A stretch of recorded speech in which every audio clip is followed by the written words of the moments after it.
उत्तर प्रदेश में योगी सरकार में राज्य श्रम एवं रोजगार मंत्री रघुराज सिंह ने कहा है कि मैं अलीगढ़ मुस्लिम यूनिवर्सिटी में राम मंदिर बनवाने के लिए पूरी संपत्ति लगा दूंगा। यहाँ पर मंदिर बनने के बाद मैं पहली ईंट रखूंगा। यहाँ तक कि रघुराज सिंह ने विवादित बयान देते हुए कहा कि इस बार होली और जुम्मे की नमाज साथ में पढ़ रही है। ऐसे में सफेद टोपी पहनने वाले लोग तिरपाल का हिजाब बनाकर पहने, उसके बाद ही घर से बाहर निकले। देखिए, वो अपनी नमाज अदा करें, हमको कोई परेशानी नहीं, लेकिन ये कहें कि रंग 20 मीटर पड़ेगा, 25 मीटर पड़ेगा, 15 मीटर पड़ेगा, ऐसा हो नहीं सकता। क्यों नहीं हो सकता?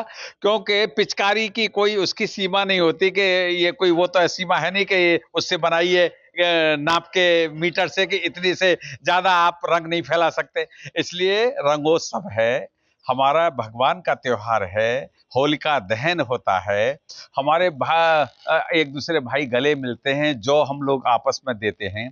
इसलिए जिसको भी कोई ऐतराज है, जैसे त्रिपाल से ये मस्जिद को ढकते हैं, वैसे ही त्रिपाल का हिजाब बना लें जिससे उनकी टोपी गीली नहीं होगी। जिनको ऐतराज है, हमारे यहाँ मूर्ति पूजा होती है, उनके यहाँ दीवाल की पूजा होती है, मस्जिद में कोई मूर्ति तो है नहीं। मस्जिद में आप बताइए ना, कोई मूर्ति है? कोई मूर्ति नहीं है। तो इसलिए वो घर पे भी पूजा कर सकते हैं, घर पे भी इबादत कर सकते हैं, लेकिन केवल हिंदुओं को परेशान करने के लिए नमाज अदा करेंगे, ये नहीं चलेगा हिंदुस्तान में। सॉल्यूशन है? बिल्कुल सॉल्यूशन है। या 2 घंटे बाद पढ़ें, होली के 2 बजे के बाद पढ़ें, कोई आपत्ति नहीं। हमारे मुख्यमंत्री जी ने कह दिया 2 घंटे बाद 2 बजे के बाद पढ़ें वो नमाज, अगर पढ़ना ही है। हर वीक आता है जुम्मा, तो और होली का रोज आती है, होली आती है साल में एक बार। इसलिए सो कॉल्ड सेकुलर जो हैं वो इस देश के नालायक हैं, उस देश के गद्दार हैं जो अपने आप को सो कॉल्ड विपक्षी कहते हैं। हम सेकुलर का मीनिंग ही नहीं पता। सेकुलर का what do mean by secular कहीं वर्ल्ड में है नहीं, शब्द नहीं है। लेकिन हमारे हिंदुस्तान में इन कांग्रेसी भेड़ियों ने, अभी देखिए कर्नाटक में सारे मुसलमानों के लिए उनकी 12,000 सैलरी कर दी है, इमामों के लिए, हिंदुओं के पुजारी के लिए क्यों नहीं की?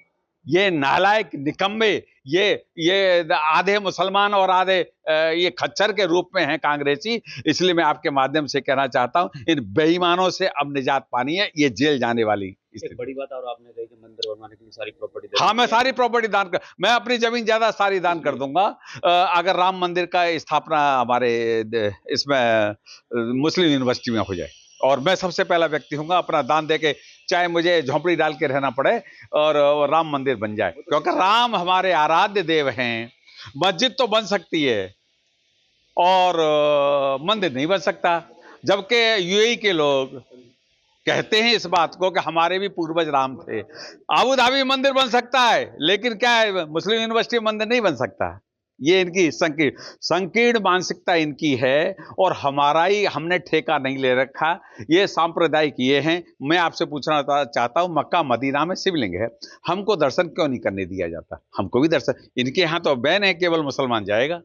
ये तो कोई तरीका नहीं है। हमारे मंदिर में आप कोई भी चले जाओ, हमें तो का मंदिर है ना, ये नहीं तो क्या बुराई है? जब मस्जिद क्यों है? फिर मस्जिद क्यों है? मैं आपसे पूछ रहा हूं, जवाब दो।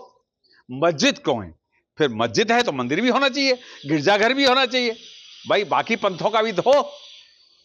धर्म तो विश्व में केवल है कि सनातन धर्म, तो इसलिए धर्म विश्व में केवल है, सनातन धर्म। किसी को लिखेंगे ये अभी बिल्कुल, मैं तो इसकी मांग करता हूं, आदरणीय मुख्यमंत्री जी से निवेदन करूंगा कि एवं में हमारी मंदिर हो, भगवान आराध्य देव हमारे राम की स्थापना हो। ऐसी मैं तो आदरणीय प्रधानमंत्री, आदरणीय राष्ट्रपति जी से भी आग्रह करूंगा कि हमारे आराध्य देव का मंदिर होना चाहिए। एक विवादित बयान अभी देखा आपने, एएमयू में होली को लेकर काफी कंट्रोवर्सी रही, क्या कहना चाहेंगे? देखिए, ये थोड़े से लोग हमको धमकाएंगे, ये अब चलने वाला नहीं है, अब चलने वाला नहीं है। ये थोड़े से लोग हैं और हमको धमकाएंगे, बड़े भाई को धमकाएंगे, ये अब चलने वाला नहीं है। 13-14 को छुट्टी है जब होली की परमिशन दी है। ये इसीलिए ये सो कॉल्ड सेकुलर हैं, ये अपने लिए अब कर्नाटक पे इमामों के लिए तनख्वाह डबल कर दी, मंदिर के पुजारी के लिए 100 रुपये भी नहीं दिए। अब रघुराज सिंह के बयान पर एक तरफ तो समाजवादी पार्टी निशाना साध रही है और उनकी गिरफ्तारी की मांग कर रही है, तो दूसरी तरफ बीजेपी बुरा न मानो होली है कहकर उनका बचाव कर रही है। संविधान को वो मानते होंगे और नहीं मानते होंगे तो पढ़ लें।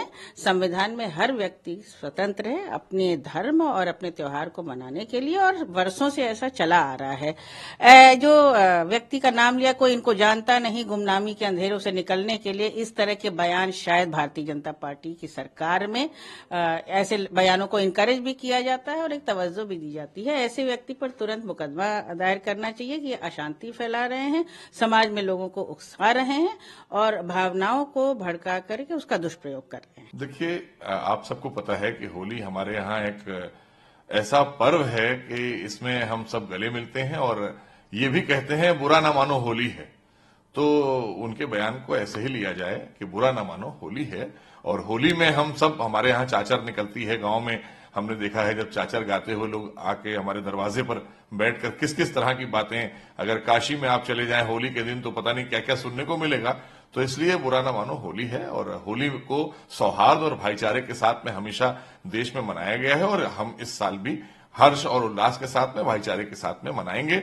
और पूरी उत्तर प्रदेश की सरकार और हमारी सुरक्षा व्यवस्था चाक चौबंद है और अच्छे से सौहार्द के साथ ये त्योहार संपन्न होगा।